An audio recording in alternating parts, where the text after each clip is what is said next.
नमस्कार दोस्तों, welcome to Jharkhand exam. Jharkhand के पिछले परीक्षाओं में पूछे गए सवाल जवाब का ये सेट 15 है। इसमें भी 20 प्रश्न हैं और उसके जवाब के साथ साथ कुछ इंपॉर्टेंट फैक्ट्स भी हैं।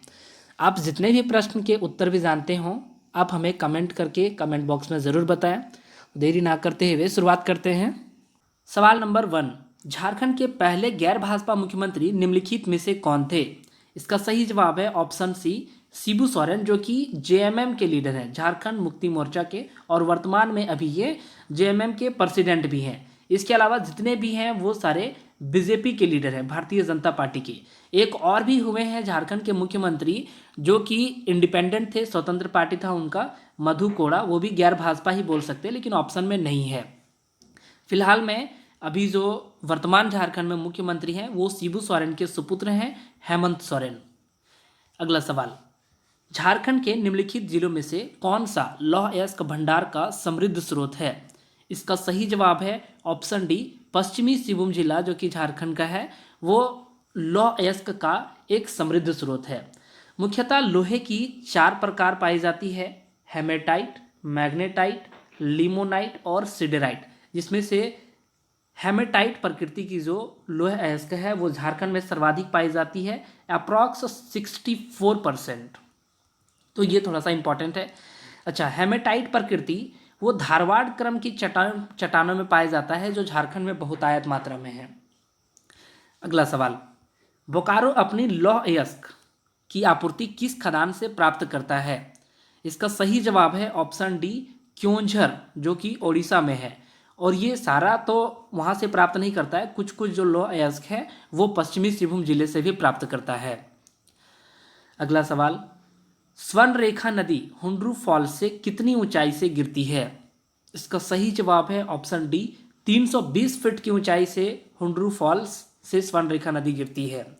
अच्छा, अगर वैसे देखा जाए तो 98 मीटर होगा और फीट के हिसाब से 320 मीटर होगा। इसके अलावा हम लोग जानते हैं कि बहुत सारे जलप्रपात हैं और फॉल्स हैं रांची में, जो कि हमको याद रखना है। मैं उसके बारे में नहीं बताऊंगा, मैंने कई वीडियो में बताया है। अगला सवाल, 2011 की जनगणना के अनुसार बोकारो जिले की लगभग आबादी क्या है? इसका सही जवाब है ऑप्शन डी, 20 लाख, 2 मिलियन के करीब बोल सकते हैं। अगर अप्रॉक्सीमेट में देखा जाए तो 20,62,330 के करीब है। अच्छा, इसके लिंगानुपात में अगर थोड़ा सा ध्यान दिया जाए तो 922 फीमेल पर 1000 मेल पर 922 फीमेल है, जो कि बहुत ही कम है। इसकी स्थापना 1991 में हुई थी, ये हम लोग जानते हैं, और गिरिडीह जिले से अलग होकर के बना था। अगला सवाल, पुराने सिंहभूम के कितने ब्लॉक अलग करने के बाद पूर्वी सिंहभूम जिला का गठन किया गया है? इसका सही जवाब है ऑप्शन डी, 9 ब्लॉक को अलग करके पूर्वी सिंहभूम जिला का गठन किया गया था। अच्छा, इसका गठन कब हुआ था? 16 जनवरी 1990 ईस्वी में इसका गठन हुआ था पूर्वी सिंहभूम जिला का। और आदिकाल में यहाँ बहुत अधिक सिंह अर्थात शेर होने के कारण इस जगह का नाम शेर पड़ गया, या सॉरी सिंहभूम नाम से जाना गया। अलग होते समय इसके 9 प्रखंड थे, लेकिन वर्तमान में अभी इसमें 11 प्रखंड हैं। अगला सवाल, गढ़वा जिला के उत्तर में किस नदी से घिरा है, या फिर कौन सी नदी है जो गढ़वा जिला के उत्तर में है? इसका सही जवाब है ऑप्शन डी, सोन नदी। सोन नदी गढ़वा जिला के उत्तर में से बहती है। अच्छा, सोन नदी निकलती कहाँ से है? तो सोन नदी मैकाल पर्वत से निकलती है, जो कि अमरकंटक में है, बोल सकते हैं हम लोग एमपी। अच्छा, ये जाती कहाँ है? तो ये गंगा नदी में विलय हो जाती है, मीन्स हम लोग बोल सकते हैं कि इसका जो मुहाना है वो गंगा नदी है, और इसकी सहायक नदी है उत्तरी कोयल, और जो अपवाद क्षेत्र है इसका वो पलामू और गढ़वा है। अगला सवाल, हरियर धाम, जो कि बगोदर में है, झारखंड के किस जिले में स्थित है? इसका सही जवाब है ऑप्शन सी, गिरिडीह। अगर ये देखा जाए तो हजारीबाग और गिरिडीह के बॉर्डर पर स्थित है, लेकिन ये एरिया जो आता है वो गिरिडीह में आता है, इसलिए हम लोग गिरिडीह बोल सकते हैं। यहाँ की जो शिवलिंग है वो इसकी बहुत ही खास और विशेष महत्व रखता है।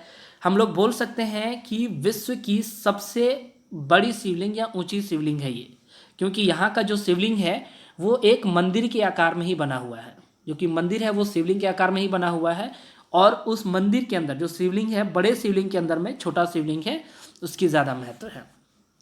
इसकी जो ऊंचाई है मंदिर की वो 65 फीट मीन्स 65 फीट और अगर देखा जाए तो 20 मीटर है, जो विश्व की सबसे बड़ी शिवलिंग है।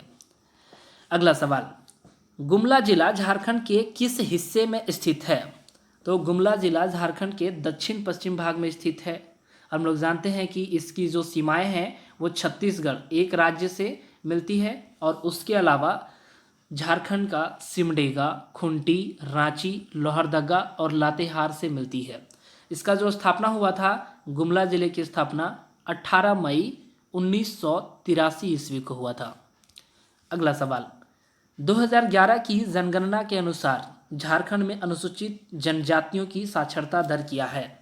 अनुसूचित जनजातियों की जनसंख्या दर, इसका सही जवाब है ऑप्शन बी 57.10%, क्योंकि लिटरेसी परसेंटेज है वो 57.10% है।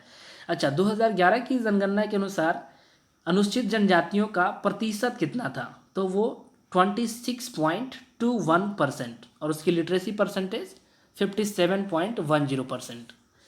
अगला सवाल, झारखंड के कौन से जिले में आदिवासी जनसंख्या का न्यूनतम प्रतिशत है? इसका सही जवाब है ऑप्शन बी, कोडरमा जिला में न्यूनतम प्रतिशत है आदिवासी जनसंख्या का। प्रतिशत की दृष्टि से भी सबसे कम है कोडरमा और जनसंख्या भी सबसे ज़्यादा कम है कोडरमा में ही। अच्छा, सर्वाधिक जनजाति का जो प्रतिशत है वो कहाँ है? तो सर्वाधिक जनजाति का जो प्रतिशत है वो गुमला में है और जो सबसे बड़ी जनसंख्या जो निवास करती है वो रांची में निवास करती है आदिवासी जनजाति की या अनुसूचित जनजाति की। अगला सवाल, मुंडा आबादी खुद को डैश बताते हैं? इसका सही जवाब है ऑप्शन ये, होड़को। कहीं कहीं ये होड़को भी लिखा जा सकता है, होड़को। मुंडा खुद को होड़ो बोलते हैं और ये अपनी पूरी जनजाति को होड़को या फिर होड़को बोलते हैं। मुंडा जनजाति कहीं कहीं इसे कोल नाम से भी जाना जाता है और हमने पिछले वीडियो में बताया था कि इसकी जो भाषा है मुंडारी, ये होड़ो जगर के नाम से भी जाना जाता है, तो इससे रिलेटेड था इसलिए ये ज़रूरी है। होड़ो जगर, इनकी भाषा को होड़ो जगर के नाम से भी जाना जाता है। अगला सवाल, सरहुल मुंडा जनजाति का डैश उत्सव कहलाता है? इसका सही जवाब है ऑप्शन सी, सरहुल मुंडा जनजाति जो है उस उत्सव को बा पर्व के नाम से जानती है या फिर बा पर्व इन लोग बोलते हैं। अगला सवाल, स्टील सिटी झारखंड के निम्नलिखित शहरों में से किस शहर का नाम दिया गया है? तो ये हम लोग के सभी लोगों के मुंह में बैठा हुआ है, स्टील सिटी बोकारो। इसका सही उत्तर बोकारो हो जाएगा, ऑप्शन सी। अगला सवाल, झारखंड के निम्नलिखित में से किस शहर में यूरेनियम प्रसंस्करण कारखाना शुरू किया गया है? इसका सही जवाब है ऑप्शन बी, घाटशिला में यूरेनियम प्रसंस्करण कारखाना है। अच्छा, ये पूर्वी सिंहभूम, घाटशिला कहाँ है? तो ये पूर्वी सिंहभूम में है और पूर्वी सिंहभूम में एक जगह है जिसका नाम है जादूगोड़ा, वहाँ पर इसकी कारखाना लगा हुआ है या फिर वहाँ पर इसकी शुरुआत की गई है, यूरेनियम प्रसंस्करण कारखाना की शुरुआत की गई है जादूगोड़ा। अगला सवाल, लघु स्तरीय अनुसंधान संस्थान की स्थापना डैश में की गई है? इसका सही जवाब है ऑप्शन सी, सिंदरी में लघु स्तरीय अनुसंधान संस्थान स्मॉल स्केल रिसर्च इंस्टीट्यूट की स्थापना सिंदरी में हुई है जो कि धनबाद में है। अगला सवाल, उलगुलान निम्नलिखित में से किसके साथ जुड़ा हुआ है या फिर किससे संबंध रखता है? इसका सही जवाब है ऑप्शन डी, बिरसा मुंडा से संबंधित है उलगुलान आंदोलन और इससे एक दूसरा नाम बिरसा विद्रोह के नाम से भी जाना जाता है, बिरसा मुंडा विद्रोह के नाम से भी जाना जाता है। उलगुलान का जो शाब्दिक अर्थ होता है उसका मतलब होता है महान विद्रोह। अच्छा, ये शुरुआत हुई थी 1895 मीन्स 1895 ईस्वी में और हम लोग जानते हैं कि बिरसा मुंडा की मृत्यु 9 जून 1900 ईस्वी में रांची के एक जेल में हो गई थी। इसके साथ ये चीज़ विद्रोह दबा दिया गया, तो इसका सही जवाब होगा ऑप्शन डी, बिरसा मुंडा। अगला सवाल, झारखंड के रांची जिले में कौन सी जनजाति सबसे अधिक संख्या में पाए जाते हैं? इसका सही जवाब है ऑप्शन डी, मुंडा जनजाति के लोग रांची में सबसे अधिक मात्रा में पाए जाते हैं, सबसे अधिक जनसंख्या है। अच्छा, अगर झारखंड में इसका क्रम देखा जाए जनजातियों का तो सबसे ज़्यादा संथाल, फिर उरांव, फिर मुंडा और उसके बाद फिर हो है। ये सीरीज हमको याद रखना है। तो रांची में जो सबसे अधिक हैं वो मुंडा जनजाति के लोग हैं। अगला सवाल, झारखंड के किस हिस्से में सर्दियों में न्यूनतम तापमान दर्ज किया जाता है? इसका सही जवाब है ऑप्शन ए, नेतरहाट पठार में सर्दियों में न्यूनतम तापमान दर्ज किया जाता है। हम लोग जानते हैं कि वहाँ पर सबसे ज़्यादा ठंड पड़ती है, मैंने पिछले वीडियो भी डिस्कस कर रखा है। इसके अलावा नेतरहाट को पर्वतों की मल्लिका के नाम से भी जाना जाता है और सबसे ज़्यादा जो बारिश होने वाला क्षेत्र है वो झारखंड में नेतरहाट के ही नाम दर्ज है। अगला सवाल और ये लास्ट सवाल, रांची जिला किस साल ताना भगत पुनर्वास अध्यादेश पारित किया गया था?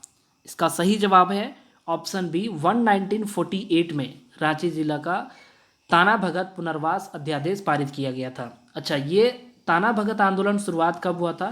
तो 1914 ईस्वी में इसका शुरुआत हुआ था ताना भगत आंदोलन का, और ये ताना भगत पुनर्वास अध्यादेश जो पारित किया गया था वो 1948 में हुआ था।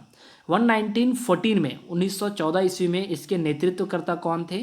तो जतरा भगत, और इनका जो क्षेत्र था वो सबसे ज़्यादा कौन सा क्षेत्र में फैला हुआ था? तो रांची में फैला हुआ था। तो इस सीरीज़ में इतना ही, हम लोग फिर मिलेंगे अगले सीरीज़ में कुछ नए सवाल और जवाब के साथ। तब तक आप देखते रहिए, मस्त रहिए, घर में रहिए।